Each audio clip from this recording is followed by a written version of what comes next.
అందరికీ నమస్కారం. నా పేరు మాధురి. మీరు చూస్తున్నది సుమన్ టీవీ నెట్వర్క్. ఈరోజు మనతో పాటు ఉన్నారు ప్రముఖ సామాజిక ఆధ్యాత్మికవేత్త లక్కరాజు నిర్మలమ్మ గారు. నమస్కారం అమ్మా. నమస్తే. ఎలా ఉన్నారు అమ్మ? మిమ్మల్ని అడిగి చాలా విషయాలకి ఆ సందేహాలకి నివృత్తి చేసుకోవాలనుకుంటున్నాము. ముఖ్యంగా ఏదైనా మనం మంత్రం సిద్ధించాలంటే బీజాక్షరాలు చెప్తూ ఉంటారు. అసలు బీజాక్షరాలు అంటే ఏంటి? అది ఎవరు పడితే వాళ్ళు ఆ బీజాక్షరాలని ఉచ్చరించవచ్చా? దానివల్ల మనకి కలిగే లాభాలు ఏంటి? ఈ విషయాలు తెలుసుకోవాలనుకుంటున్నాం. బీజము అంటే ఏంటమ్మా? బీజం అంటే ఒక విత్తనాన్ని బీజం అంటారు. బీజము అంటే విత్తనం. బీజ అక్షరము అంటే ఏంటంటే మహావృక్షంగా వెలిగిపోయేటువంటి అక్షరానికి అంత పవర్ ఉందని దాని పేరు బీజాక్షరము. బీజ అక్షరము అంటే ఒక చిన్న విత్తులో మహావృక్షము దాగున్నట్టుగా ఒక చిన్న అక్షరంలో అద్భుతమైనటువంటి చైతన్య శక్తి దాగుందని దాని అర్థం బీజాక్షరము. మన అక్షరాలు ఆ నుంచి అనంతంగా ఉన్నాయి. ఓంకారం ఆ ఊ మా చేత మనం పలికిస్తారు. ఊ అని మా అని సైలెంట్గా ఉండి ఈ పంచభూతాల్లో అదొక టెక్నిక్. ఆ టెక్నిక్తో నేను మాటలు రాని వాళ్లకు మాటలు నేర్పించాను. మాటలు వస్తాయి. బ్రెయిన్లో బ్లడ్ క్లాట్ అయిన వాళ్లకు తీసేశాను. ఓంకారం చెప్పించే ఏం లేదు. ఓంకారం అనేది ఎలా చెప్పించాలంటే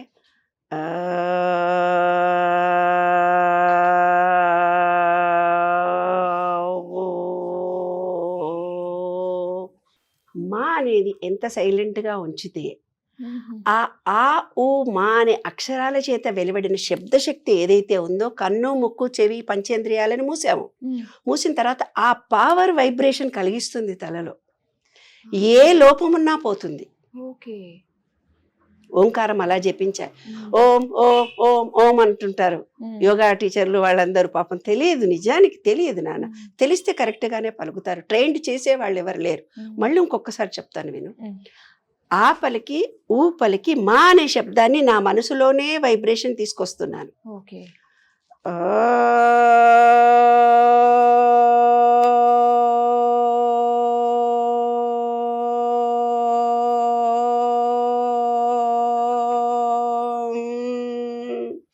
ఇలా ఆపాలి.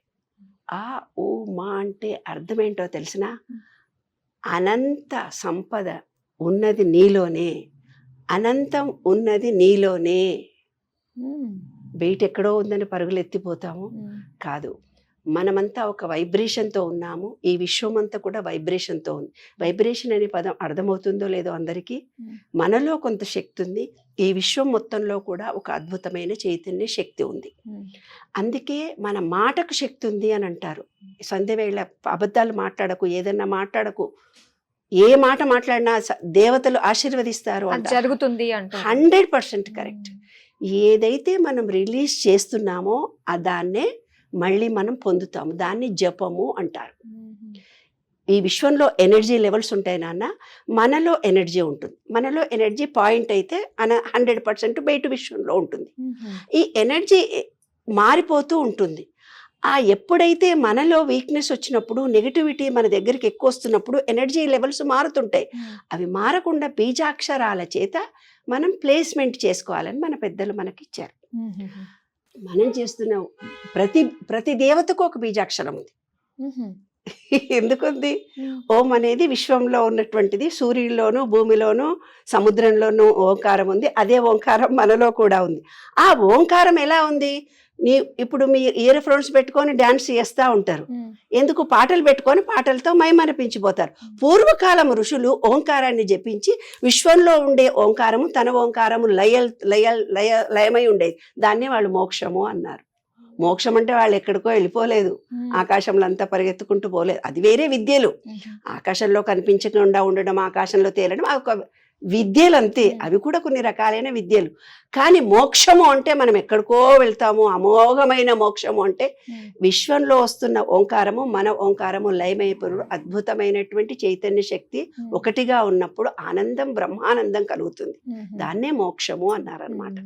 అలాగే మరి మీరు బీజాక్షరాలు ప్రతి ఒక్క దేవి దేవతలు కూడా ఉన్నాయి, సెపరేట్ గా అన్నారు. లలితమ్మ వారి బీజాక్షరం ఓం ఐం హ్రీం శ్రీం శ్రీమాత్రే నమః. ఓం మామూలు మా ప్రతిదానికి ఓం అని పలుకుతాం. ఓ ఐం ఐం అనే బీజాక్షరము సరస్వతీదేవి. ఓం ఐం.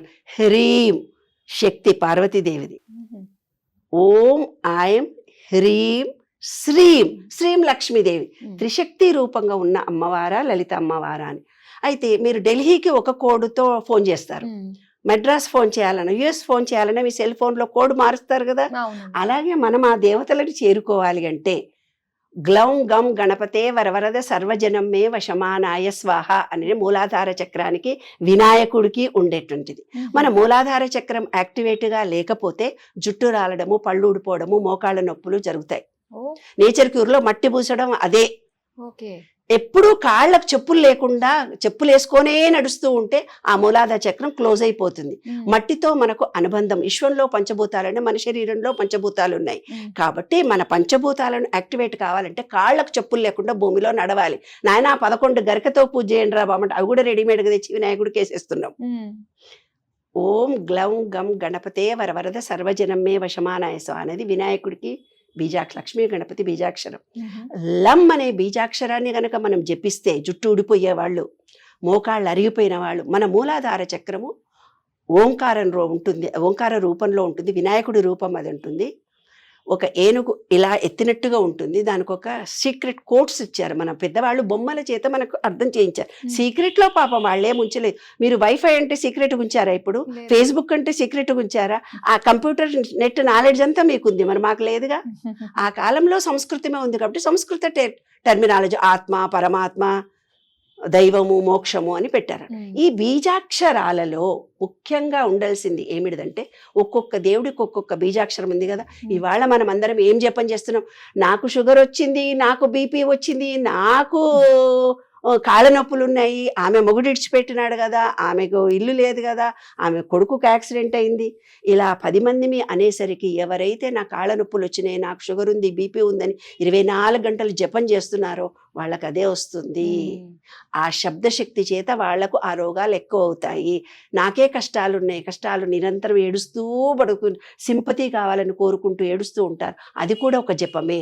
ఆ జపం ద్వారా వాళ్ళకి దరిద్రమే ఉంటుంది. నాకు డబ్బులు లేవు, ఈ ఉద్యోగం బాగాలేదు, ఏ ఉద్యోగంలో ఉన్నా అట్లాగే బాగాలేకుండానే ఉంటారు వాళ్ళు.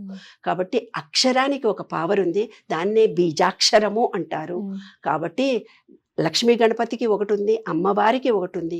ఓం భూర్భువస్సువ గాయత్రి మంత్రానికి ఒకటి ఉంది. గాయత్రి మంత్రం జపిస్తే ఆ పవర్ 32,000 నాడులను 62,000 నాడులను యాక్టివేట్ చేస్తుంది. త్రయంబకం యజామహే అనేది మీరు గనక జపం చేస్తే, ఆ మంత్రాన్ని జపం చేస్తే ఆయురారోగ్యం, ఎంత మంచి అనారోగ్యం ఉన్నోడనే ఆరోగ్యం అయిపోతాడు. ఒక శివలింగాన్ని పెట్టుకొని నీళ్లు తీసుకొని ఆ నీళ్లతో త్రయంబకం యజామహే 108 టైం చేసి ఆ నీళ్లు మీరు తాగండి, మీకు అసలు రోగమే రాదు. ఎటువంటి జబ్బులైనా నయమైపోతాయి. కానీ దీనికి నమ్మకము, విశ్వాసము అనేది ఒకటి ఉండాలి.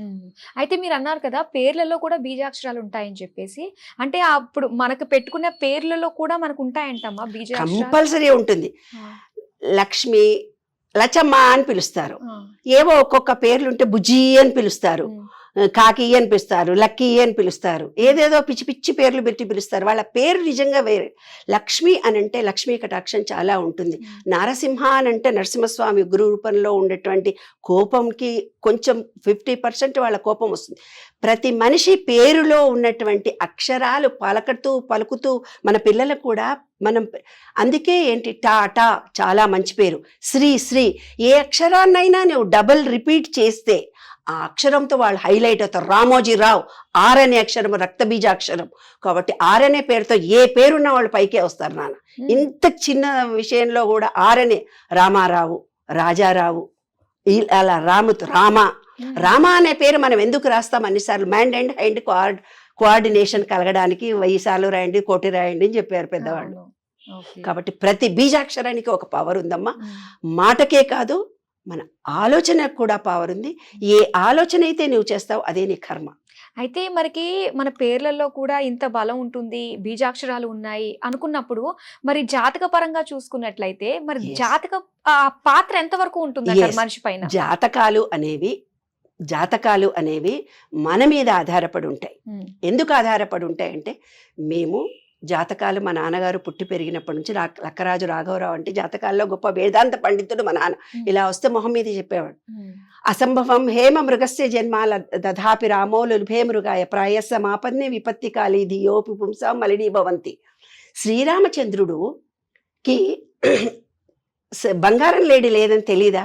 తెలుసు కదా. బంగారం లేడీ అని మాయలో పడిపోయి పెళ్ళాం కోరిక అడిగిందని పోయి ఇన్ని కష్టాలు తెచ్చుకున్నాడే. రావణుణ్ణి చంపేటప్పుడు శ్రీరామచంద్రుడికి గ్రహచారం 0. ఆయన రావణుణ్ణి చంపాలి. రావణుడు ఎవడు? శివభక్తుడు. ఆయనను ఎదిరించడం ఎవరు సాధ్యం కూడా కాదు. రాముడికి అసలు సాధ్యం కాదు. రాముడి నిత్య స్థితిలో ఉన్నాయి. అప్పుడు ఆయన శివుడికి వెళ్ళి పూజ చేసి శివలింగాన్ని తయారు చేసి సముద్రం దగ్గర రోజు శివుడికి పూజ చేసి గ్రహచారం బాగా లేకుండా శక్తిని సంపాదించి తాను రావణుణ్ణి చంపాడు అని మన భారత రామాయణంలోనే రామాయణంలోనే ఉంది మాట. వాల్మీకి మహర్షి రాశాడు. జాతకము అని అంటే మన అకౌంట్ బ్యాలెన్స్ బ్యాంకుకి వెళ్ళి డిపాజిట్ ఇవ్వండి అని అంటాం. ఏమో శని పట్టిందట వీడికి, రాహు పట్టిందట అని మనం భయపెడతారు వీళ్ళందరూ. భయం లేదు, గీయం లేదు. అకౌంట్ ఏమవుతుందంటే ఒక మనిషికి గురు ప్రభావం ఉంటే ఏమిటి, ఒక రకమైన ఉంగరాలను పెట్టుకోమంటాడు. ఆ గురు మహర్దశ పోగానే ఆ ఉంగరం మీకు ఊడిపోతుంది, ఉండదు మీ చేతికి, లూజ్ అయిపోతుంది, పడిపోతుంది. శని రాగానే ఏం చెప్తారు వీళ్ళంతా, పో శనిదేవుడికి ఇది నూనెలు పోయి శనిదేవుడి చుట్టూ ప్రదక్షిణాలు చేయని. వాళ్ళకి తెలియకుండానే బ్లాక్ను వారు ఆకర్షిస్తారు. ఏమో అంగవికలకు సేవ చేసే ఉద్యోగాలు వస్తాయి వాళ్ళకి. శని మహర్దశలో పుట్టిన వాళ్ళకి ఆటోమేటిక్గా వస్తాయి వాళ్ళకి. వీళ్ళేమి గ్రహ దశలను ఇవన్నీ చూసుకొని మనం చేయాల్సిన అవసరం ఏమీ లేదు.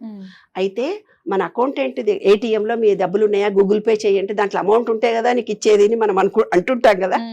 అట్లాగే రాహు మహర్దశ వచ్చిన, శుక్ర మహర్దశ వచ్చిన మన బ్యాంక్ బ్యాలెన్స్ అంటే మంచి పనులు చేసి ఉండి బ్యాలెన్స్ కర్మ గనక మనకు మంచిది ఉంటే మంచి జరుగుతుంది. చెడు చేస్తే చెడు ఫలితాలు జరుగుతాయి. చెడు ఫలితాలు అనేవి ఎలా జరుగుతాయి? ఇక్కడే జరుగుతాయి. ఎక్కడో రాసుకొని వచ్చినాము. లేబర్ మనకు బాగా పనిచేస్తూ ఉంటారు. వాళ్ళ పిచ్చి పీపి చేసి వాళ్ళను బాగా తిడుతుంటారు. కొంతమంది వాళ్ళ జీతాలు తక్కువ ఇయ్యరు, కట్ చేస్తుంటారు. ఎప్పుడైతే లేబర్ని, అంగవికలను, ముసలి వాళ్ళను బాగా తిడుతుంటారు, శని వచ్చినప్పుడు శని ఎఫెక్ట్ చాలా ఎక్కువై వాళ్ళకి బాధలు ఎక్కువ ఉంటాయి. వాళ్ళకి శాలరీ ఇవ్వకపోవడము, వాళ్ళను మనసు కష్టపెట్టడం, మనకు చాకరీ చేసిన వాళ్ళను ప్రేమించాలి, వాళ్ళకి తగిన వాళ్ళకి ఇవ్వాలి మనం. అందుకే యూఎస్లో ఏముంది, సాటర్న్ పనిచేయదు వాళ్ళకు, వాళ్ళకు సూర్యానుగ్రహం ఎక్కువ. అందుకే మనలో కూడా సూర్యానుగ్రహం ఉన్నవాళ్ళే యూఎస్లో కాలు పెడతారు. వేరే వాళ్ళు యూఎస్లో కాలు పెట్టే అవకాశమే లేదు. గోధుమ వాళ్ళకి ప్రధాన పంట. గోధుమ అంటే సూర్యుడికి సంకేతం. వాళ్ళ ఆహారం కూడా గోధుమలే. అక్కడ పిజ్జా, బర్గరు అవే ఆహారం. మన దగ్గర శని ఉంటుంది, అక్కడ మన వాళ్ళందరూ అక్కడ లేబర్లే, అన్ని పనులు మనమే చేసుకోవాలి.